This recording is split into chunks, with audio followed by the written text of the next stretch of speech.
Warahmatullahi wabarakatuh. Di sini saya Bisma Rizky Ramadhani dari Fakultas Universitas Samardi.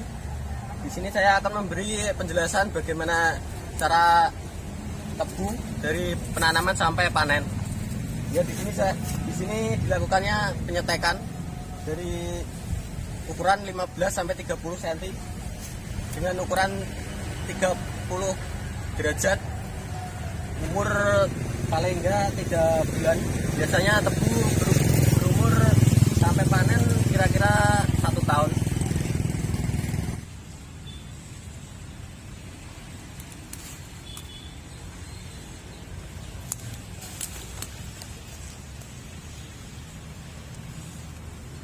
Ya, langsung saja kita.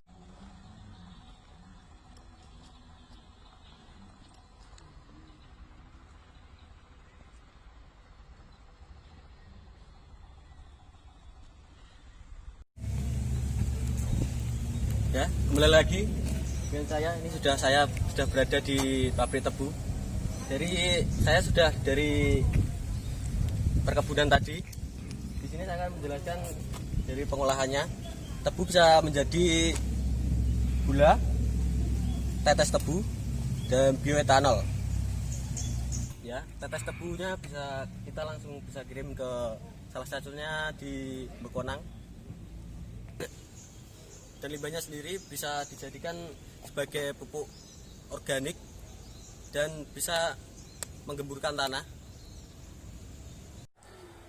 Ya, dan selanjutnya saya menyambangi daerah Bekonang, daerah sentra pembuatan alkohol dari fermentasi tebu tadi. Pada kesempatan kali ini saya membaca dari hasil tanya jawab dengan pemiliknya. Pada kesempatan kali ini saya berkesempatan menyambangi salah satu daerah di Bekonang, Kecamatan Mojolaban, Kabupaten Sukoharjo, Jawa Tengah, yang terkenal akan sentra pembuatan produk alkohol, atau yang lebih dikenal di daerah sini adalah Ciu. Di sini saya akan menyambangi kediaman Pak Slamet selaku pemilik salah satu home industri Ciu, yang menanyakan bagaimana proses pembuatan alkohol atau etanol dari awal hingga siap ke konsumen.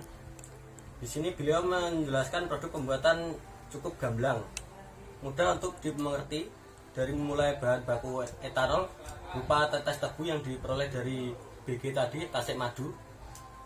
Lalu tetes tebu diambil sebanyak 5 ember dan dimasukkan ke dalam drum, diberi larutan yang berfungsi seperti ragi, yaitu jenis mikroba yang memakan sisa-sisa gula sehingga timbul alkohol, serta tidak lupa dicampur dengan air, kemudian difermentasi selama 5-7 hari. Kemudian hasil yang fermentasi diambil, sedangkan residu dari proses fermentasi dibuang melalui pipa pembuangan dan ditampung pada ipal, yaitu drum itu yang sudah disediakan. Setelah itu masuk ke dalam proses destilasi atau penyelingan, dan yang akan menghasilkan produk Ciu.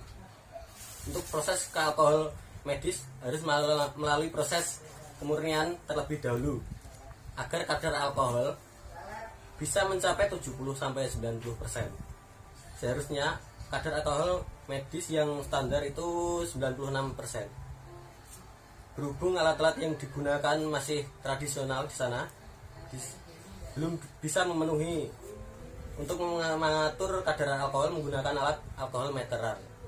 Di sana bisa untuk disebut dengan ukuran gram.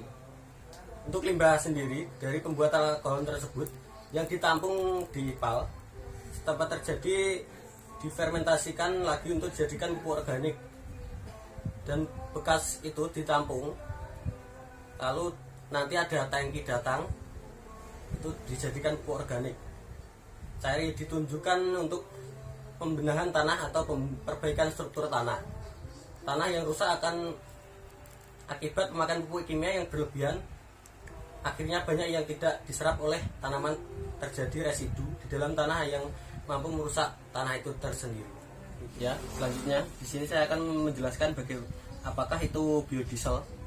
Biodiesel sendiri merupakan bahan bakar mesin diesel yang terbuat dari bahan terbarukan, atau secara khusus merupakan bahan bakar mesin diesel yang terdiri atas ester alkil dari asam-asam lemak.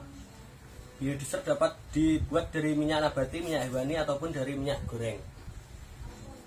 Jadi di sini saya akan menjelaskan uraian dari biodiesel yang terdiri atau contohnya kelapa sawit. Saya tunggu ketinggian tempat ditanam pada ketinggian 0 sampai 600 mdpl dengan curah hujan 1500 sampai 4000 mm per tahun.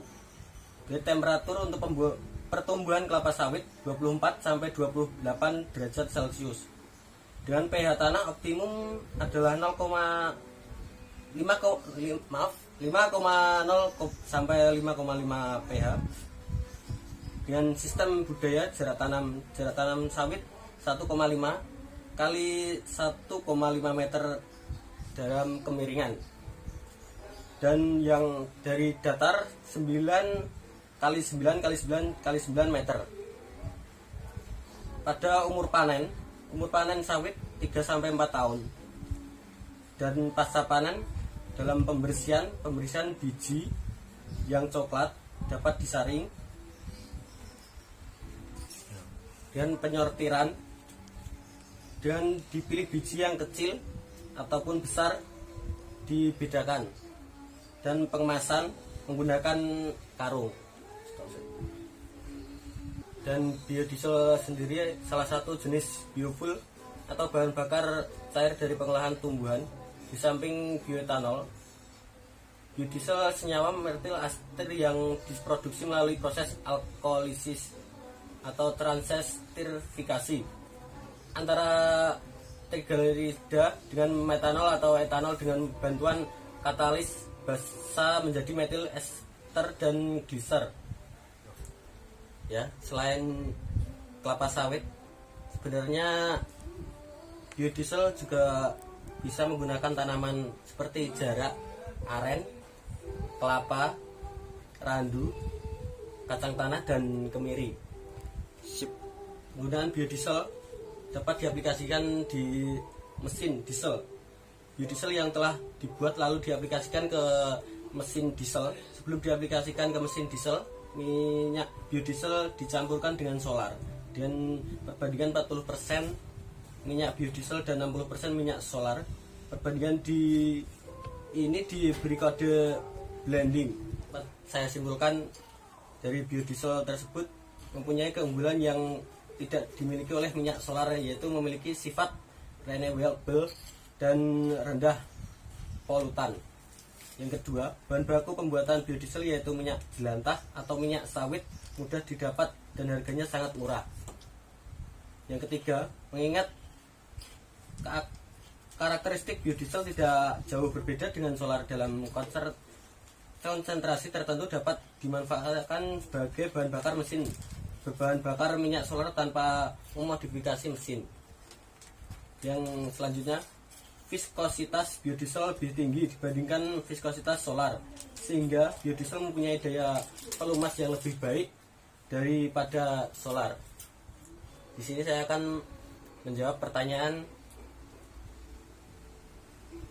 bagaimana langkah agar membantu pemerintah dalam mencapai target EBT mencapai 30% di tahun 2050 mendatang.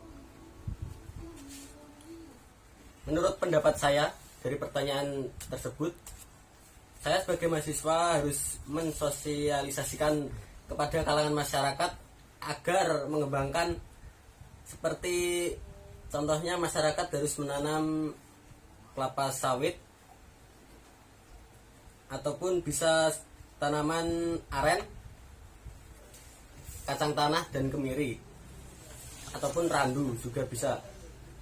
Maka dari itu saya akan mendukung program pemerintah agar bisa berkembang dan maju. Terima kasih.